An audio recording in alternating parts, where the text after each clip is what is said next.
Polícia Civil prende suspeitos de envolvimento em roubo de veículos de luxo em estacionamento particular no Aeroporto Internacional de Viracopos. Entre os detidos, 2 menores de idade. Já estão abertas as inscrições para a Corrida Integração 2024. Essa aqui é a camisa dos 10K. A gente vai trazer quais são as novidades para essa edição. Na reta final do primeiro turno da Série B, o Guarani volta a vencer, enquanto a Ponte segue sem ganhar como visitante.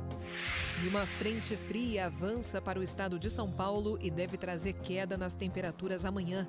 Agora, no EPTV2.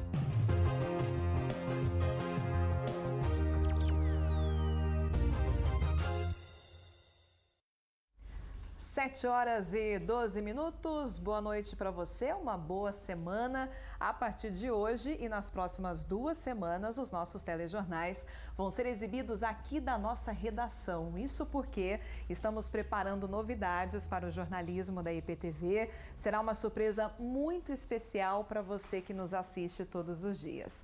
Portanto, em breve a gente revela o que está chegando por aí. Aguarde, porque eu tenho certeza que você vai gostar muito. Enquanto isso, aproveite o nosso cenário, aqui a nossa redação, é aqui que nascem as notícias que levamos até você. Falando em notícias, já vamos para as notícias desta segunda-feira. Lembra daquele roubo que aconteceu em junho desse ano dentro de um estacionamento particular no aeroporto de Viracopos? 8 veículos foram roubados por uma quadrilha e a Polícia Civil, desde então, começou a investigar o caso e hoje, durante uma operação, prendeu 2 homens e apreendeu 2 adolescentes suspeitos do crime. Esses são 2 dos presos na manhã de hoje durante a operação da Polícia Civil da Delegacia de Polícia de Atendimento ao Turista do Aeroporto Internacional de Viracopos, com o apoio da DEIC, Divisão Especializada de Investigações Criminais. Eles foram detidos em Campinas. 2 menores também foram apreendidos, um de 15 anos em Campinas e outro de 14 anos em Arujá, na Grande São Paulo. Nós tivemos 7 locais para cumprimento, em que nesses 7 locais teríamos 5 alvos. O roubo aconteceu na madrugada do dia 22 de junho. Imagens de câmera de segurança mostram a chegada dos criminosos, todos encapuzados. O de blusa laranja sai do banco do carona e já rende o manobrista. Outro abre a porta de trás do furgão branco e 7 homens descem do veículo. O motorista da van dá ré e deixa o local.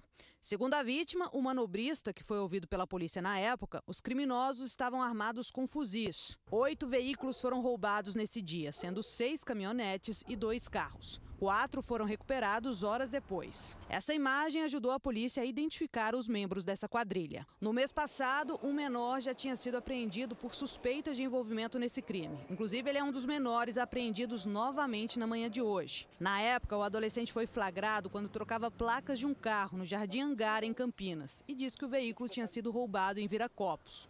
Dentro do veículo foram encontradas chaves de outros 3 automóveis que também tinham sido furtados. Um deles havia sido levado do estacionamento no aeroporto e os demais em outros pontos da cidade. A polícia disse que esse roubo de junho tem relação com um outro crime que aconteceu no mesmo estacionamento do aeroporto de Viracopos em abril deste ano, quando 3 caminhonetes foram furtadas. O estacionamento é administrado por uma empresa que possui a seção para explorar a área e não é administrado pelo aeroporto. Possivelmente tem a participação de 10 indivíduos que a gente conseguiu nas imagens lá iniciais. A gente tem alguns alvos, né, identificados, mas as investigações continuam no sentido de elucidar todo o fato criminoso. De acordo com a Polícia Civil, o adolescente de 15 anos apreendido hoje participou dos 2 crimes, o roubo do mês passado e o furto do mês de abril. Segundo a delegada, ele inclusive tinha forte participação dentro da quadrilha. Era uma das pessoas que arquitetava os crimes e recrutava outras pessoas para participarem dos roubos. Ele mesmo organizava essa quadrilha e ele recrutava as pessoas para cometer esse tipo de crime. O que a gente está apurando é um crime qualificado com uso de armamento pesado, adulteração de sinal identificador de veículo, associação criminosa. Agora ele tem a internação provisória dele decretada pelo juízo e ele fica 45 dias na Fundação Casa. Chama atenção, nesse caso aí 2 adolescentes envolvidos num crime grave, né, num crime de bastante violência, em que foi utilizado um fuzil, né? Então chama muita atenção. O adolescente é apreendido em Campinas, que tem 15 anos, já tinha passagens pela polícia por crimes patrimoniais com violência. E o adolescente apreendido em Arujá, de 14 anos, participou de um arrastão em Campinas em outubro do ano passado. Durante a operação desta segunda-feira, também foram apreendidos celulares, roupas usadas no crime e também uma arma falsa. E ainda, segundo a polícia, os maiores de idade presos hoje vão responder pelo crime de corrupção de menores.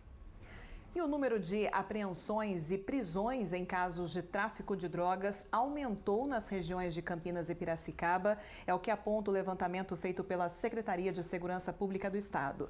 Veja comigo na tela esses dados que já estão aparecendo para você. Os números levam em conta o primeiro semestre desse ano e também de 2023. Nos 6 primeiros meses de 2024, houve um aumento de quase 2% nas ocorrências no estado todo. Já em Campinas e região, as apreensões e prisões, olha só, aumentaram quase 10% na comparação dos semestres. Na região de Piracicaba, esse número é de 2,6%. E as ocorrências nos casos de tráfico de droga continuam. Hoje de madrugada, a Guarda Civil de Indaiatuba prendeu 5 pessoas e apreendeu mais de 300 quilos de maconha e haxixe. Estavam distribuídos em 3 carros e um imóvel. Os agentes receberam informações da Guarda de Capivari de que um veículo estaria transportando tijolos de drogas.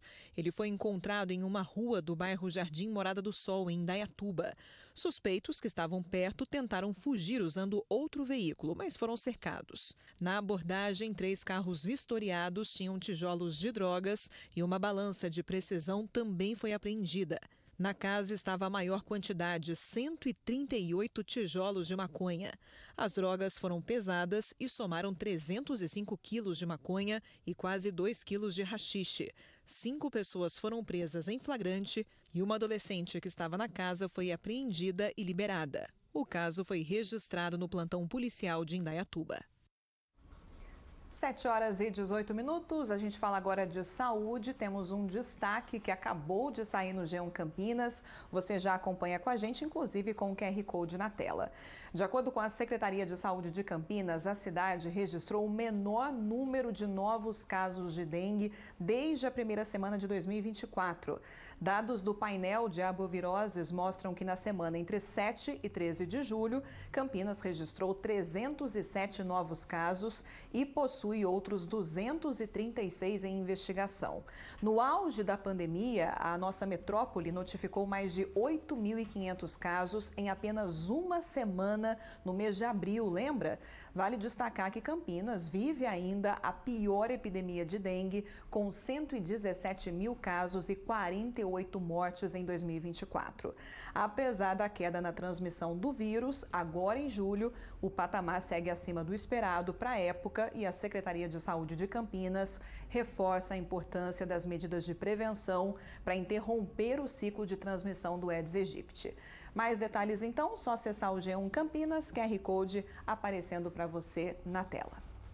Vamos para a previsão do tempo? Tem virada no tempo prevista para amanhã, um alívio na secura e também nas temperaturas, não é isso? Júlia Bucheroni, minha parceira de todas as noites, aqui comigo também, direto da nossa redação. Boa noite. Boa noite, Nath. Boa noite para você que nos assiste. Pois é, a gente tem sim mudança prevista no tempo, só que hoje a gente ainda teve um dia de muito calor e tempo seco e por conta disso, infelizmente, mais queimadas registradas aqui na nossa região.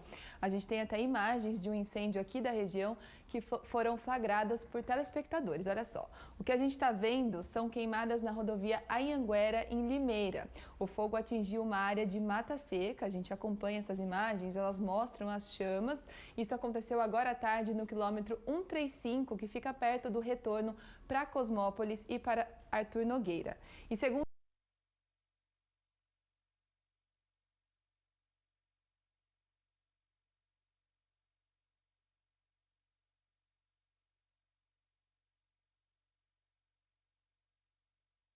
João Herman Neto, As imagens feitas por um motorista mostram também muita fumaça, inclusive atrapalhando a visibilidade de quem trafegava por ali. As equipes do Corpo de Bombeiros e da Autoban foram acionadas para conter as chamas. O fogo foi apagado por volta das 6 da tarde, então a situação foi controlada. Só que entra na nossa conta, infelizmente, de mais um caso de queimada aqui na região, tudo por conta desse tempo seco que vem aí de muitos e muitos dias, Nath. A gente vem enfrentando aí semanas sem chuva aqui na região. A boa notícia é que essa frente fria pode trazer um chuvisco para a gente, não é uma chuva generalizada, e também vai melhorar a umidade relativa do ar. É isso, a gente tem então uma frente fria que já está formada, ela está lá no sul do país, mas entre hoje, agora à noite e amanhã, ela passa aí pelo litoral de São Paulo. É uma frente fria que a gente chama de marítima, então ela passa mais para o oceano e não no continente. O que significa isso? Os efeitos dela não são tão fortes aqui pra gente, por isso que é um efeito bem pontual. Aqui na ilustração a gente consegue ver então mais ou menos a localização dela. Ela não está tão em cima ainda do estado de São Paulo, mas para amanhã ela traz mudanças. Quais são? Queda nas temperaturas, as máximas ficam entre 19 e 20 graus, então realmente é muito frio. Hoje, por exemplo, Campinas ficou em 30 graus de máxima, a gente tem uma diferença aí, uma queda de 10 graus pelo menos na temperatura e alívio então em relação à umidade relativa do ar. Tem pouca chuva prevista, cerca de 4 milímetros, é pouca coisa, mas os meteorologistas indicam que isso já vai ajudar o índice de umidade relativa do ar, então esse tempo seco a gente vai ter um alívio, mesmo que pontual, para amanhã. Falando então nas temperaturas, nas instabilidades, se a gente mudar aqui a ilustração, a gente vê, olha só como está bem forte essa questão da instabilidade. Esse desenho mais forte em azul é justamente a frente fria nesse momento, essa imagem de satélite, mostrando que agora sim ela está um pouco mais próxima aqui do estado, por isso que é amanhã que a gente tem essa mudança mais radical nas temperaturas, mas agora à noite já dá para sentir um ventinho mais gelado. Falando então agora sim das temperaturas, olha só as máximas previstas para amanhã, na nossa próxima tabela aqui. Campinas, ó, máxima de 20 graus, como eu falei, então uma diferença comparando com hoje, queda de 10 graus, amanhece em 18 e a máxima é de 20. A gente tem aí 2 graus só de diferença e durante a noite fica ainda mais frio, 15 graus amanhã, então à noite em Campinas, bem gelado mesmo por conta dessa frente fria.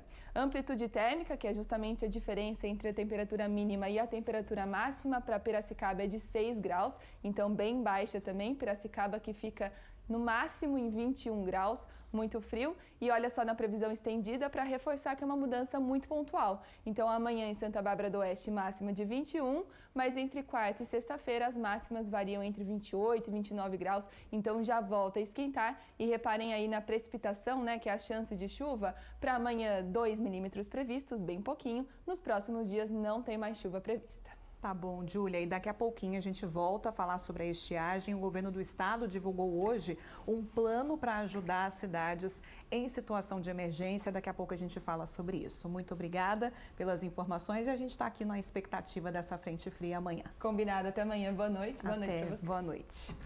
E atenção motoristas, o trânsito na estrada do Bong, que é a Avenida Jaime Pereira em Piracicaba, segue interditado. Na quarta-feira, um geólogo de uma empresa especializada vai vistoriar a pedreira. E a informação da prefeitura é que a estrada seja liberada até semana que vem. 3 dias atrás, 2 pedras se soltaram da pedreira que fica ao lado da avenida. De acordo com a prefeitura, uma das rochas ficou presa na grade de contenção e a outra, que tem cerca de 1 tonelada, atravessou a avenida. Felizmente, ninguém se feriu. A pedra foi retirada hoje mais cedo. A Guarda Municipal esteve no local para impedir que motoristas atravessassem a barreira. Moradores da região do Bong e Jupiá e motoristas que precisam usar o trecho reclamaram da situação com a nossa equipe e também do desvio que tem que fazer com a estrada interditada. Tá complicado, hein? Porque é o transporte mesmo, mais rápido o transporte. Tem que dar a volta lá em cima lá. Perde mais ou menos meia hora aí pra mais, né? Faz tempo que já tá esse problema aí, já não é de hoje, né? Já faz tempo já. Dá uma mexida, para, depois volta tudo de novo. E a tendência é cair mais, né? Melhor pra criar ali pra cima como que tá. A estrada do Bong chegou a ser interditada outras vezes pelo mesmo motivo. Uma queda de rochas entre o final de 2022 e início de 2023 deixou a avenida fechada por meses. Em março desse ano, a Prefeitura de Piracicaba encomendou um laudo geológico para identificar se havia riscos de novas quedas. A partir desse laudo, a Prefeitura foi instruída a construir uma vala e também a cortar uma árvore na parte superior da pedreira do Bong, medidas que já foram tomadas. Pausa rápida por aqui. Na sequência, você vai ver com a gente. Já estão abertas as inscrições para a Corrida Integração 2024. E esse ano tem novidades, hein? E já tem gente no clima se preparando para essa disputa. No futebol, o Guarani conquista a primeira vitória depois de 13 jogos na Série B do Brasileiro. Já a Ponte Preta vai encerrar o primeiro turno sem vencer fora de casa.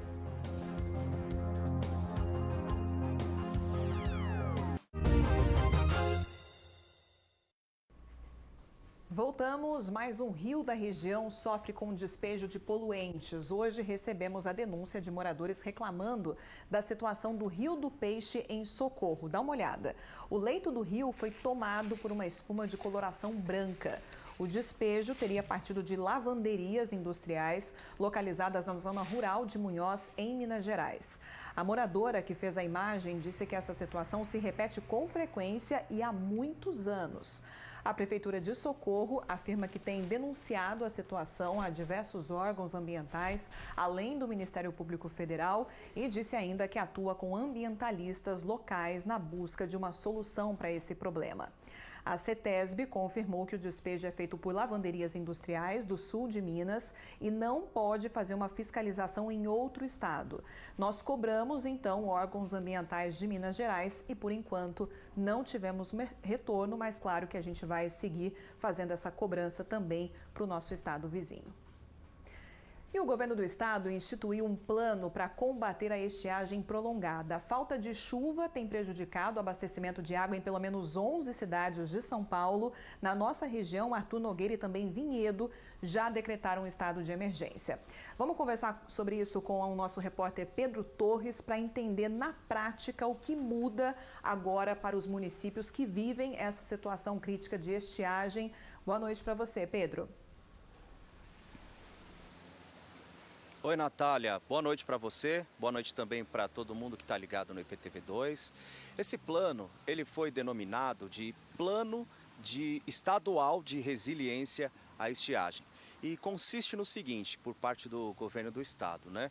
Ações preventivas, ações de combate, também de comunicação, né? Ações educativas, justamente para minimizar os efeitos, né? Os danos causados por essa estiagem, por esse tempo seco que a gente tem vivido aqui na nossa região nos últimos tempos.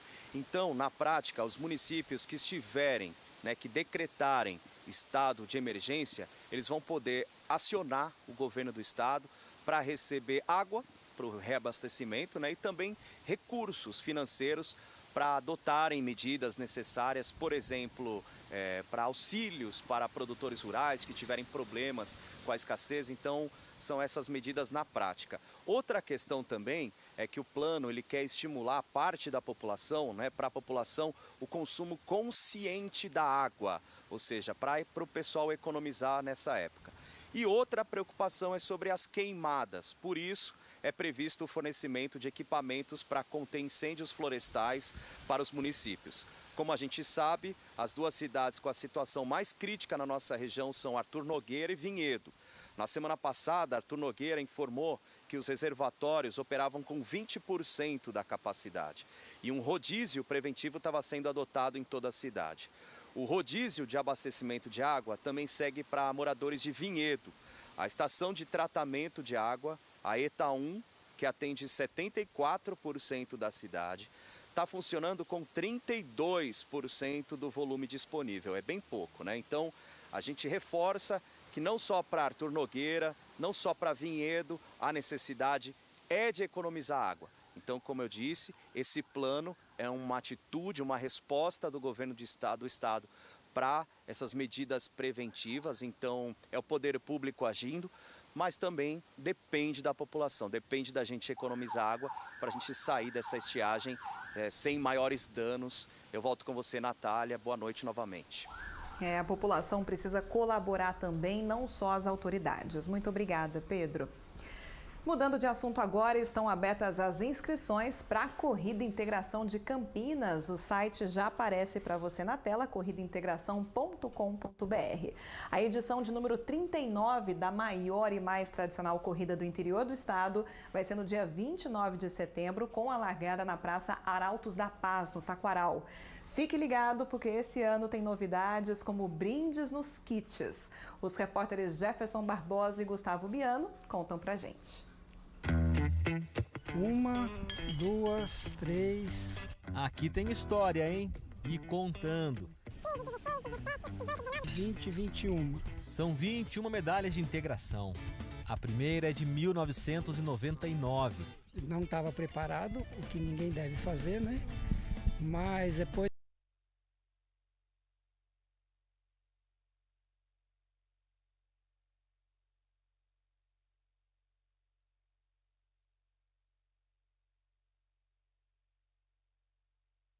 do interior de São Paulo.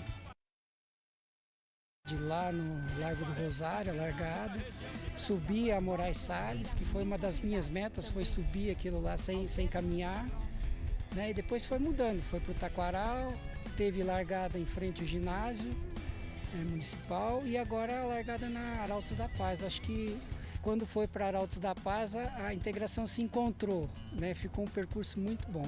A integração é uma corrida que não para no tempo e que vai se modernizando a cada temporada. Quem já acessou a página para fazer inscrição certamente percebeu que ela está de cara nova.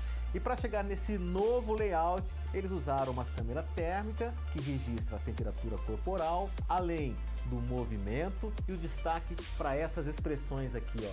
Tudo isso que justifica o novo lema da Corrida Integração, sua experiência vencedora. E quem participar nesse ano, correndo ou caminhando, vai levar no peito, olha aqui, ó, o percurso da prova. Essa camiseta laranja é para quem for correr nos 10 quilômetros. A vermelha também é para os 10K, mas na categoria Premium, que tem outros benefícios que eu vou explicar já já. Quem correr nos 5 quilômetros vai de azul claro e de azul escuro quem caminhar. Agora tem novidade para quem comprar a inscrição Premium. O kit vai trazer mais brindes. Além disso, 40 sortudos vão ganhar o bilhete dourado, que já garante de graça a inscrição da prova especial do ano que vem, que é quando a integração completa 40 anos. Os bilhetes vão ser distribuídos de forma aleatória nos kits entregues para os inscritos. Quem quiser sair na frente na prova de 10 quilômetros também tem essa opção. Vai ser um adicional para largar logo atrás da elite e ganhar ritmo já no começo da prova, sem ter que dividir o espaço com a maioria. Além de garantir a participação na prova, os atletas também podem começar a entrar no clima da corrida, no perfil oficial no Instagram. Lá tem vídeos de influenciadores e profissionais da saúde, que já começaram a compartilhar dicas que vão ajudar durante a preparação para a prova. A cada semana, a gente aumentando os KM. Escolher um lugar agradável, onde você pode estar desenvolvendo sua corrida. Priorize uma alimentação boa, regrada. 2 pontos importantes: aporte proteico e hídrico. Lembrando que mente tranquila e alimentação equilibrada são dicas de ouro para você conseguir completar uma boa prova com muito rendimento e eficiência. O seu Paulo já está antenado nas novidades e nas dicas. Desde fevereiro a gente vem se preparando para correr a integração, os 10K. Se eu completo a prova e vou bem, eu fico contente. Se eu não baixei o tempo, não tem problema, o ano que vem tem de novo e a gente vai. O intuito de quem é amador é se divertir na corrida.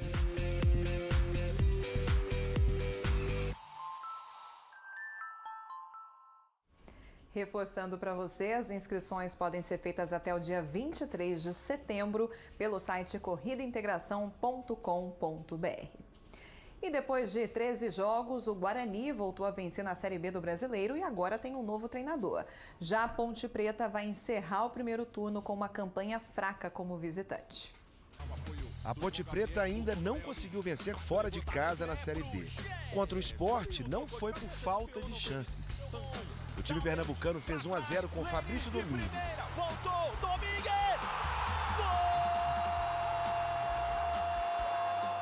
A Macaca empatou ainda no primeiro tempo com a cabeçada de Gé. No segundo tempo, Gé teve 2 oportunidades de virar o jogo. No mano a mano, passou o Igor, levou pro pé direito, Kaique França! Ih, rapaz, errou, Gé cara a cara, bateu! Pra fora! Mas foi Fabrício Domingues quem marcou mais uma vez. No fim da partida, o goleiro Pedro Rocha foi expulso por ter agredido o zagueiro Alisson Cassiano. Cartão vermelho, Pedro Rocha. É bobo o cartão, hein? Não isso justifica a falta de controle do Pedro Rocha. Como a Ponte já tinha feito as 5 substituições, o atacante Renato foi pro gol. E o Sport fechou a conta com Tite Ortiz, 3-1. Renato Tite Ortiz! Acho que a gente tem que parar de dar desculpa. Infelizmente, o primeiro turno nosso fora de casa foi muito ruim. Dentro de casa, pelo contrário, está sendo muito bom. E a gente tem evoluído. Falta ganhar jogo, né? O resultado, mas a evolução é nítida. A equipe alvinegra está em 12º lugar, com 23 pontos em 18 partidas. Precisa melhorar bastante para o segundo turno, conquistar essas vitórias fora, porque dentro de casa a gente é muito forte e a gente vai conseguir brigar no campeonato. Aqui no Brinco de Ouro, o Guarani voltou a ganhar na Série B, depois de um jejum de vitórias que durou por 13 jogos. O novo técnico do Bugre, Alan Al, acompanhou a partida contra o Brusque em um camarote, com a presença do presidente André Marconato. Alan Al passou pelo clube em 2021. Ele tem 45 anos e vai ser o 5º técnico do Bugre nesta temporada. Chegou para substituir Pintado, demitido na última sexta-feira. Contra o Brusque, quem comandou o time foi o auxiliar fixo Marcelo Cordeiro. Nós temos a chance de terminar o primeiro turno, né, com uma pontuação melhor e aí sim, né, embalar no segundo turno. É um novo campeonato onde as equipes já vão se conhecer, né? Chegando um novo treinador também, já pega um clima melhor, porque é muito fácil, muito difícil você chegar num clube onde o time vem de 13 jogos sem vencer. O Guarani acertou 2 vezes a trave. Bateu de perna canhota na trave. Também parou em grandes defesas do goleiro Matheus Nogueira. Sensacional, Matheus Nogueira! Até que no início do segundo tempo, Matheus Bueno fez o gol do alívio.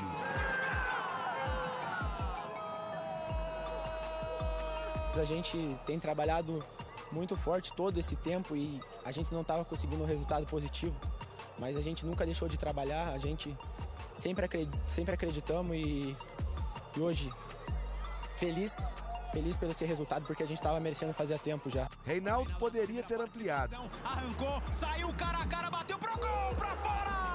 Mas o jogo ficou mesmo no 1-0. O Bugre, que continua em último lugar, não comemorava uma vitória desde o dia 11 de maio. Tiraram um peso muito grande e eles viram do que eles são capazes de fazer. Eu tenho certeza que essa vitória é a mudança de chave que a gente precisava. Pela atuação, principalmente, não só pelo resultado, pela vitória, pela atuação.